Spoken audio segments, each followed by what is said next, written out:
सभी विद्यार्थियों का मैं अपने YouTube चैनल अरविंद शर्मा मार्गदर्शन पर बहुत बहुत स्वागत अभिनंदन करता हूं। मित्रों, हमारा विभक्ति प्रकरण चल रहा है और विभक्ति में आज हम आपको हरि के जो शब्द रूप हैं वो कराएंगे। कल हमने आपको राम के शब्द रूप कराए थे, आज हरि के शब्द रूप इकारांत वाले कराएंगे। उनको किस तरीके से याद किया जाता है, जिसकी याद राम वाले हो गए होंगे वो हरि के भी बहुत अच्छे से याद कर लेगा और बहुत अच्छे से उसको समझ लेगा। तो सभी बच्चे बहुत ही मनोयोग से और ध्यान से इधर देखेंगे। देखो बच्चों, अब हम शुरू करते हैं। विभक्ति लेते हैं हम प्रथमा, ठीक है। प्रथमा, द्वितीया, तृतीया, चतुर्थी, पंचमी, षष्ठी, सप्तमी, संबोधन। एक बार मैं आपको विभक्ति का और इसका जो है दोहरान करा देता हूं। विभक्तियां कितनी होती हैं? 7 विभक्तियां होती हैं। कितनी होती हैं? 7 विभक्तियां होती हैं। और एक होता हमारा संबोधन। प्रथमा, द्वितीया, तृतीया, चतुर्थी, पंचमी, षष्ठी और सप्तमी। अब देखो, पूरी हम एक मतलब कि 7 विभक्तियों को पढ़ेंगे और एक वचन को एक साथ में पढ़ेंगे। प्रथमा विभक्ति, हरि हरिम हरिणा, हरिये हरे हरे, हरौ हरे। अब देखो भाई विद्यार्थियों, आपने ध्यान किया होगा, जैसे मैंने उसमें पढ़ाया था राम के रूप में, राम है रामम हो रहा था, ऐसे इसमें क्या है? हरि ही हरिम। यहां पर मैं आ गया, हरिम हो गया, ठीक है। और वहां पर क्या था? रामेण था, यहां क्या हो गया? हरिणा हो गया। तो बिल्कुल जैसे राम के शब्द रूप थे उसी तरीके से हमारे हरि के शब्द रूप ये चल रहे हैं। इसमें कोई भी किसी तरीके की कोई कठिनाई या किसी प्रकार से समझने में मैं समझता हूं कोई आपको दिक्कत नहीं आएगी। देखो, हरि ही हरिम हरिणा, हरे हरे हे हरे, हरौ। उसके बाद में आ जाएगा हे हरे, ये संबोधन है। इसे तो बाद में भी आप याद कर सकते हैं। हरि ही हरिम हरिणा, बोलो, हरि ही हरिम हरिणा, हरे हरे हरे, हरे हरौ। अब आते हैं हम द्विवचन में। प्रथमा विभक्ति से चलेंगे, हरि ही हरि। अब जैसे हमने राम के पढ़े थे, अब देखो द्विवचन जो है इसका बहुत ही आसान है। द्विवचन में क्या है? द्विवचन में प्रथमा विभक्ति और द्वितीय विभक्ति एक है। प्रथमा विभक्ति और द्वितीय विभक्ति ये दोनों क्या हो गई? एक हो गई। हरि ही हरि। उसके पश्चात है तृतीया में आएंगे हम। हरिभ्याम हरिभ्याम हरिभ्याम। तृतीया का हरिभ्याम, चतुर्थी का हरिभ्याम और पंचमी का हरिभ्याम, तीनों एक हैं। जैसे है रामभ्याम रामभ्याम रामभ्याम, ऐसे ही हरिभ्याम हरिभ्याम हरिभ्याम। यानी कि तृतीया, चतुर्थी, पंचमी क्या रहेंगी? एक सी रहेंगी। तृतीया, चतुर्थी, पंचमी क्या रहेंगी? एक रहेंगी। हरिभ्याम हरिभ्याम हरिभ्याम।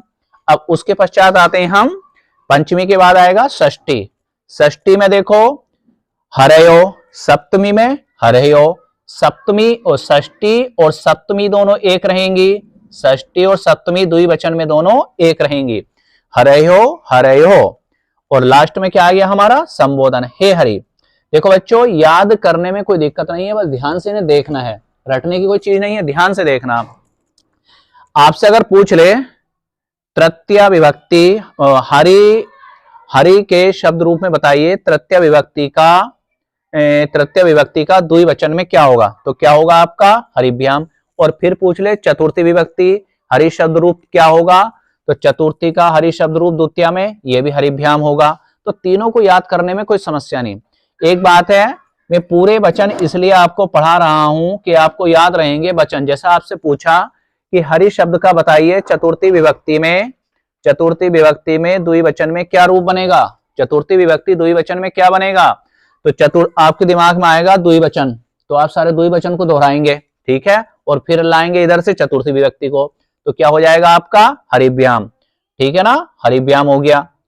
अब आते हैं हम एक बार यहां बहुवचन पर।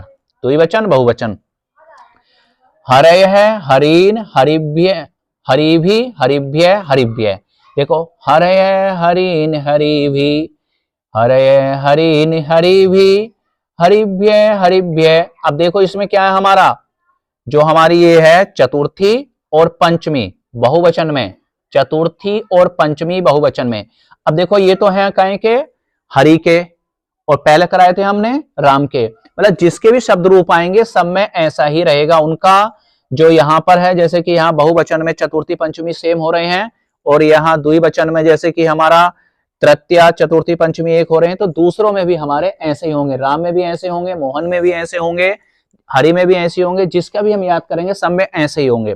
तो एक को हम ध्यान से रटन न कर ध्यान से उसको याद करेंगे तो बहुत ही आसानी से याद हो जाएंगे। तो ये हो गया हमारा हरिभ्य हरिभ्य, यानी कि चतुर्थी और पंचमी एक, हरिभ्य हरिभ्य हरिणाम हरिषु, यहाँ तुक मिला दो, हरिणाम हरिषु। नीचे आ गया संबोधन, हे हरे। अब एक बार बच्चों पुनः दोहरान कराता हूं इसको, देख लीजिए। प्रथमा से और एक वचन वाला, प्रथमा से सप्तमी तक एक वचन का। हरि हरिम हरिणा, बोलो हरि हरिम हरिणा। तृतीय उसमें चतुर्थी में आइए, हरे हरे हरे हरऊ, हरे हरे हरे हरऊ। ठीक है, ये दोनों एक सा हो गया था इसमें पंचमी का, और षष्ठी का यहाँ पर क्या था, एक हो गया था एक वचन में। अब आइए द्वितीय में। द्वितीय तो मैं मानता किसी को याद करने की इतनी कोई आवश्यकता ही नहीं, में ध्यान से आंखों से देखना है। द्वितीय में प्रथम है हरि हरि, प्रथमा और द्वितीय विभक्ति द्विवचन की सेम, और तृतीया चतुर्थी पंचमी एक, हरिभ्याम हरिभ्याम हरिभ्याम, तीनों एक हो गई। और इसमें षष्ठी सप्तमी एक हो जाएंगी, हरयो हरयो। फिर संबोधन इसमें हे हरि हो गया। बहुवचन में आइए, हरय हरिन हरिभ्य हरिभ्य हरिभ्य, ये दोनों जो है हमारे यानी कि चतुर्थी और पंचमी के, हरिभ्य हरिभ्य। हरिणाम हरिषु हरिणाम हरिषु, ये हो जाएगा षष्ठी और सप्तमी। हे हरे, ये संबोधन हो गया। संबोधन तो आपको बाद में एक बार ध्यान से देख लेना, याद हो जाएगा। तो मैं समझता हूं बच्चों आपको कोई भी समस्या नहीं आई होगी। यदि कोई समस्या आती है तो आप कमेंट्स बॉक्स में लिखिए और बताइए मुझे, ठीक है। लेकिन आप जब तक ध्यान से इसको नहीं पढ़ेंगे तब तक ये याद भी नहीं होने के। पढ़ना आपको ही है, अच्छे से पढ़िए आप। समस्या आती है तो बताइए आप, और मनोयोग से आप अगर इसे पढ़ते चले जाएंगे तो कोई दिक्कत नहीं।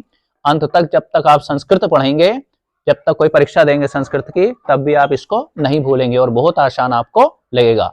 धन्यवाद, जय हिंद।